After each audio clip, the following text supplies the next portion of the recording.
একটা কথা বলে দিই যে আপনারা জানেন যে আরেকটি কবিতা শতবর্ষ পেরিয়ে গেল, সেটি হচ্ছে বিদ্রোহী। এই বিদ্রোহী কবিতা লেখা হয়েছিল 1922 সালে এবং প্রকাশিত হয়েছিল 1922 সালের 6 জানুয়ারি। সেখানে এই বিখ্যাত কবিতা, যা পুরো বাংলা ভাষার সাহিত্যের ভূগোল ইতিহাসকে পাল্টে দিয়েছিল, তার সঙ্গে ছিলেন একজন, মানে যিনি যখন লিখছেন কাজী নজরুল ইসলাম, ছিলেন মুজফফর আহমেদ। ঠিক সেই রকমই শহীদুল চৌধুরী শতবর্ষ হচ্ছে, এই কবিতা যখন লেখা হয় তখন কিন্তু সেই কবিতার সৃষ্টির সময় ছিলেন আমি একটা কথা দেবজ্যোতি দা।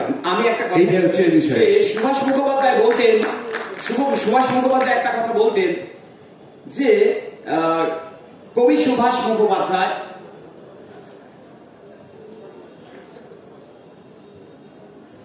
একটু পা চালিয়ে ভাই এর কবি সুভাষ মুখোপাধ্যায় বলতেন যে সলিল আমাদের মধ্যে এমন একটা কবিতা লিখলো, মায়াকভস্কির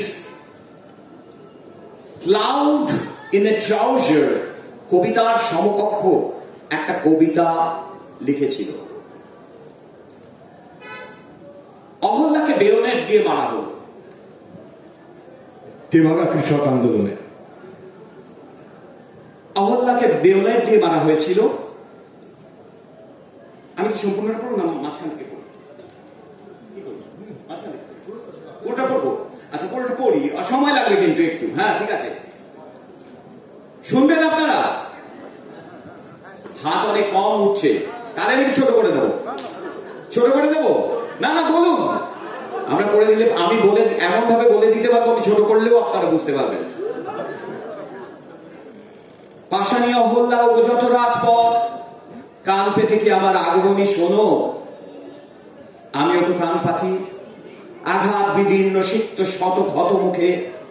কোথায় সমুদ্রে গর্জে তরঙ্গে উত্তাল, কোথায় করিয়া আর অন্ধ্র কাপ দ্বীপ। রক্তে একা মানচিত্র নব পৃথিবীর, পায়ে পায়ে সেই পথে চলি। আমারে অঙ্গরাগ মিছিলের পায়ে ওরা ধুলি।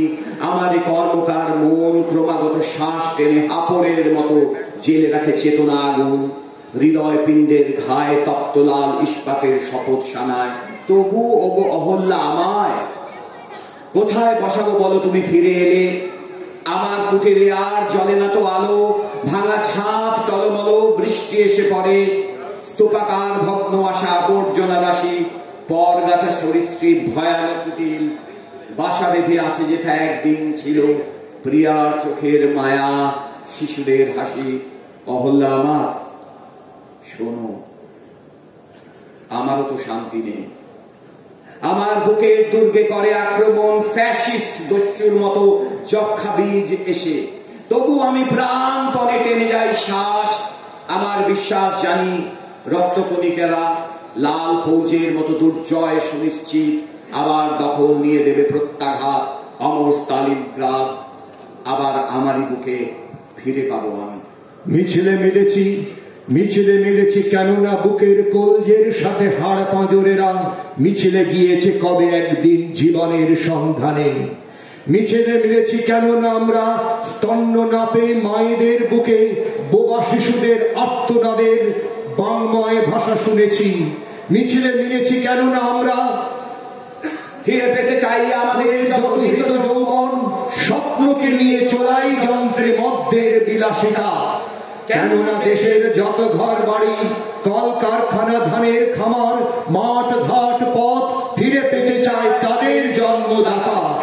কাল পুরুষের হাত থেকে তাই জিজ্ঞাসা ছেড়ে এনে প্রত্যেক মুখে জবাব লিখেছি ঘোষণার উপরে, এদেশ আমার, আমাদের মাটি।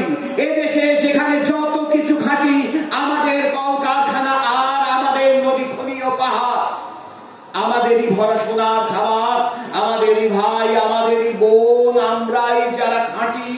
আমাদের বুকে গড়েছি এবার শেষ যুদ্ধের ঘাঁটি। এদেশে প্রতি মায়ের চোখে আমারই বেদনা ঝরে। এদেশের প্রতি শিশুর বক্ষে আমারই স্বপ্ন মরে। আমারই রক্ত ঝরে কাক দ্বীপে, ডোগাঝোড়া মাল হয়ে ভরদ্বারের হৃদয় পিণ্ডে আমারই ধমনী বহে। তাই দেশে দেশে যত প্রতিরোধ, তারই মাঝে তুমি রক্তের শোধ। নানকিং আর প্যারির যুদ্ধে আমরাই সাথে আছি, কাক দ্বীপে মরে আমরা আবার তেলেঙ্গানায় বাঁচি। সেদিন রাত্রে সারা কাক দ্বীপে হরতাল হয়েছিল। যেদিন অহল্যাকে মারা হলো, একটা হরতাল কেমন? সেদিন রাত্রে সারা কাক দ্বীপে হরতাল হয়েছিল। সেদিন আকাশে জল ভরা মেঘ বৃষ্টির বেদনাকে বুকে চেপে ধরে থমকে দাঁড়িয়েছিল।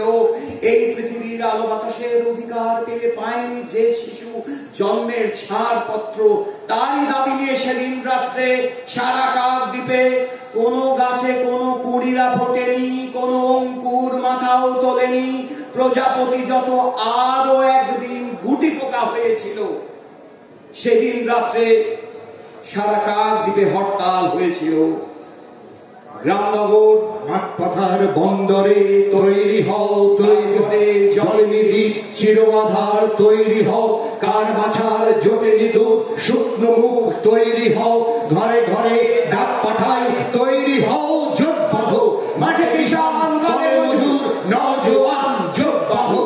এই মিছিল সব হারার সব পাওয়ার, এই মিছিল প্রতিভার যশোদামার রক্তবীজ, এই মিছিল স্বামী হারা অনাথিনীর চোখের জল, এই মিছিল সেই হারা মাতা পিতার অভিশাপের, এই মিছিল সব হারার সব পাওয়ার, এই মিছিল।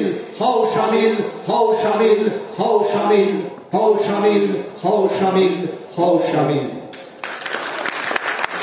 আপনারা দেখছেন আওয়াজ, রোজকারের হক কথা। For more updates about Awaaz, please subscribe our YouTube channel Rajshekhar thali.